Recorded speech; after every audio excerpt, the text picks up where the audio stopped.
success is the progressive realization of a worthy ideal.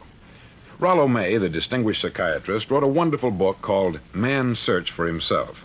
And in this book he says, the opposite of courage in our society is not cowardice, it is conformity. And there you have the trouble today. It's conformity.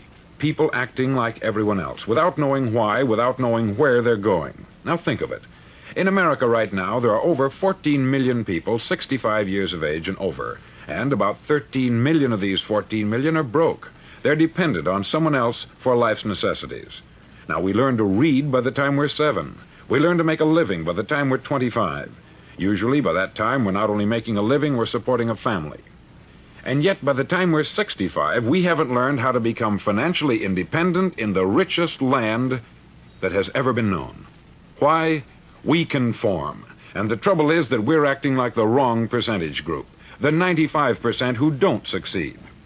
Now, why do these people conform? Well, they don't know, really. These people believe that their lives are shaped by circumstances, by things that happen to them, by exterior forces. They're outer-directed people.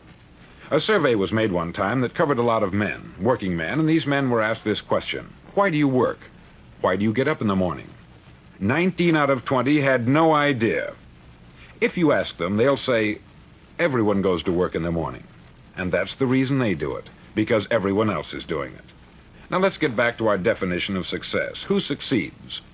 The only man who succeeds is the man who is progressively realizing a worthy ideal. He's the man who says, I'm going to become this, and then begins to work toward that goal. I'll tell you who the successful people are. A success is the school teacher who's teaching school because that's what she wanted to do.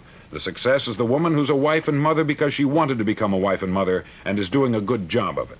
The success is the man who runs the corner gas station because that's what he wanted to do. The success is the successful salesman who wants to become a top-notch salesman and grow and build with his organization. A success is anyone who is doing deliberately a predetermined job because that's what he decided to do deliberately. But only 1 out of 20 does that. That's why today there isn't really any competition, unless we make it for ourselves. Instead of competing, all we have to do is create. Now, for 20 years, I looked for the key which would determine what would happen to a human being. Was there a key I wanted to know which would make the future a promise that we could foretell to a large extent?